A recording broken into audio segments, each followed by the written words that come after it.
ISM 조직은 포로로 잡혀 있던 그는 그들이 살해한 5번째 인질이었다. 이 비극이 있은 후 ISM의 책임자로 추정되는 사람들의 이름이 알려졌습니다. 국토안보부 장관은 테러리스트와의 협상은 불가능하다는 발언을 한 후 거센 비판을 받고 있습니다. 인터넷을 통해 테러 단체에 가입하는 청소년의 수가 증가하고 있습니다. 세상은 거대한 시궁창입니다. 모든 것이 너무 촘촘하게 얽혀 있어서 선과 악을 구분할 수 없는 곳입니다. 친구 여러분, 이 시궁창의 악을 알아차리고 근절하고 싶습니까? 그래요. 하지만 그건 동화 속에서나 가능한 일이야. 너희는 영웅으로 태어나는 게 아니라 영웅이 되는 거야. 그런 사람이 세상을 도울 수 있을까요? 지금 우리에게 필요한 건 영웅이 아닙니다. 지금 우리에게 필요한 것은 혼돈의 세상을 정화할 수 있는 사람입니다. ISM 그룹에 대한 범죄 뉴스가 TV를 통해 방송되는 동안 우리의 미스터리한 영웅은 악에 맞서 싸우는 또 다른 임무를 수행합니다. 밤이고 비도 내리고 학살을 하기에 완벽한 시간입니다. 우리의 선량한 자경단이 다른 갱단의 위치로 접근하고 있습니다. 그들은 울타리로 보호되는 건물에 있으며 입구 게이트에는 평소와 같이 아무 말도 하지 않는 2명의 경비원이 있습니다. 갑자기 2사람 중 1명이 저 멀리서 한 남자가 다가오는 것을 봅니다. 그는 다른 1명에게 누구냐고 묻습니다. 그 대답으로 그는 놀란 야옹하는 소리를 듣습니다. 경비원은 그에게 여기는 출입금지 구역이니 당장 여기서 나가라고 소리쳤습니다. 그는 발자국 소리와 멈추지 않는 한 남자의 실루엣만 들었습니다. 2번째 경비원은 그가 코스튬을 입은 것을 보고 테마 파티에 가는 줄 알고 건물을 뒤섞어 놓았습니다. 그들이 그에게 말한 것은 협박이었지만 그는 멈추지 않았습니다. 경비병들이 어둠 속에서 빛으로 나왔을 때 그들은 한 남자를 보았습니다. 사실 그는 평범한 옷에 흰 머리카락을 하고 얼굴에 마스크를 쓴 채 지하 세계에서 온 악마처럼 보였습니다. 그가 소지하고 있는 카타나를 발견한 경비병 중 1명이 그에게 총을 겨누며 파트너에게 그를 쏘면 족장이 화를 낼지 물었습니다. 다른 1명은 담배에 불을 붙이며 그에게 그렇지 않다고 말했습니다. 그들은 그에게 위협적인 총을 겨누면 상황이 유리하게 바뀔 것이라고 생각했습니다. 그리고 차가운 강철 소리가 그들의 대화에 끼어들었습니다. 그것이 그들이 마지막으로 들었던 소리였습니다. 우리 영웅의 공격 속도는 빛의 속도와 같았습니다. 그의 카타나의 칼날은 너무 날카로워서 금속 울타리도 뚫을 수 있었습니다. 악에 맞선 우리의 전사는 카타나에 피 묻은 흔적을 남긴 후에도 침착하게 건물을 향해 계속 걸어갔습니다. 그의 여정에는 텔레비전 뉴스가 함께합니다. 뉴스는 최근 여성에 대한 잔혹 행위가 ISM 대열에 합류하기 위한 일환으로 보인다고 보도합니다.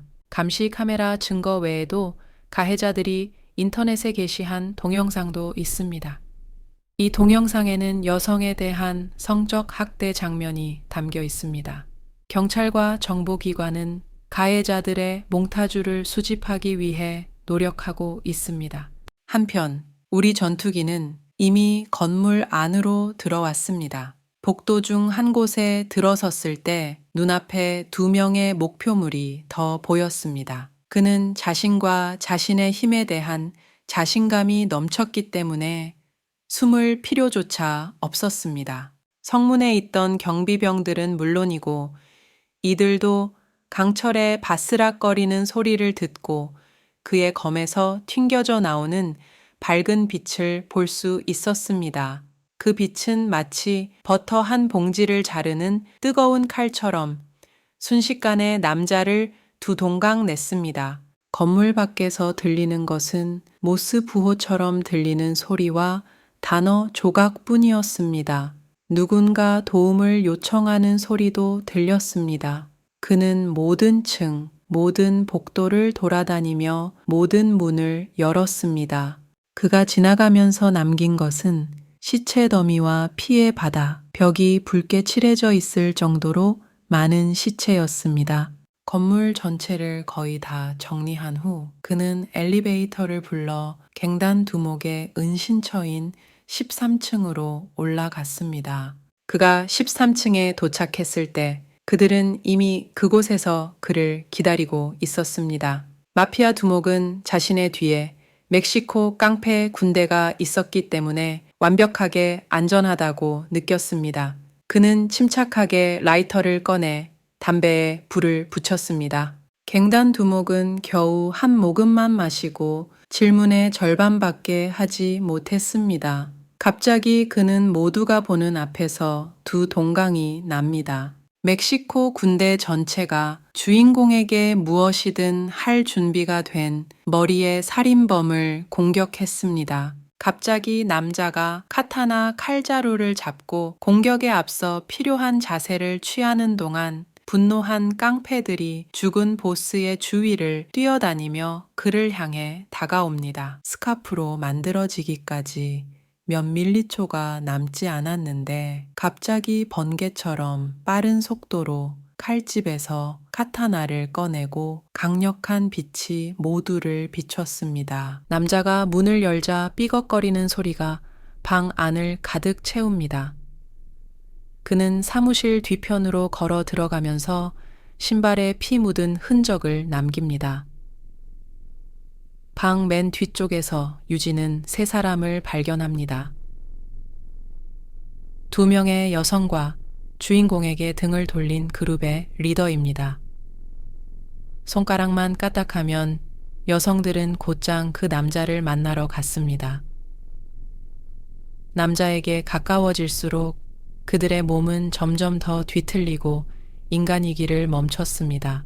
그들은 유진을 날카롭게 공격했고 동시에 그의 카타나로 그들을 물리치려고 했습니다. 금발은 타격을 피하고 남자의 어깨에 뛰어 올라 다리로 팔을 움켜 잡았습니다. 소녀는 입을 벌리고 온 힘을 다해 남자를 물어서 피가 바닥에 튀었습니다. 남자는 스위치 블레이드를 꺼내서 소녀를 날카롭게 찔러서 소녀가 고통에 찡그린 얼굴을 찡그리고 그립을 느슨하게 했습니다. 겨우 손을 놓은 그는 카타노를 꺼내 여자를 반으로 자르면서 자신의 타입이 아니라고 말합니다. 첫 번째 여자가 끝나자 그의 왼쪽에 두 번째 여자가 나타나고 그는 이전 여자보다 훨씬 빨리 그녀와 함께 끝납니다. 그룹 리더의 부하 여자를 끝낸 후 그는 곧장 그에게로 향합니다. 유진에게 항상 TV에 출연하는 것이 꿈이라는 말을 하는 동안 아이는 아무 생각 없이 악당의 얼굴 일부를 잘라버렸어요. 그리고는 주인의 눈을 스캔해야만 열 수 있는 문으로 조금 더 걸어갔습니다. 스캐너가 죽은 주인의 눈 스캔을 마친 후 유진은 얼굴에 잘린 부분을 뒤집자 문이 열리기 시작했습니다. 그 남자는 엄청난 양의 돈과 금고에 온갖 종류의 기술로 가득 찬 방을 선물로 받았습니다. 남자는 고서적 한 권이 들어있는 컨테이너의 유리를 깨고 그 책을 꺼내서 페이지를 넘기며 읽기 시작했습니다. 그 남자의 뒤에서 갑자기 머리가 나타나 유진의 머리에 총을 겨누었습니다. 진영의 리더는 부상을 입었을 때 신체 부위를 재생할 수 있는 능력이 있습니다. 그 남자가 우두머리의 질문에 대답하기를 거부하자 그는 유진에게 총을 쏘았지만 모든 총알이 그를 지나쳐서 모두 실패했습니다. 유진의 머리를 다시 카타나로 가격하자 악당은 그의 시도는 무효이며 무한재생이 가능하다고 대답했습니다. 유진은 할 수만 있다면 이번에는 재생을 시도하겠다고 대답했습니다. 이 말 이후 주인공은 챕터를 여러 번 쳐서 엄청난 수의 조각으로 자릅니다. 이 조각들이 하나의 몸으로 재결합되지 않도록 한 후 유진은 금고를 떠납니다. 보스의 사무실에서 그는 바닥에 놓인 전화기를 발견합니다. 금고에서 꺼낸 책에서 그는 이 모든 일의 배후에 있는 주인공의 이름, 즉 노아 크루거의 이름을 발견합니다.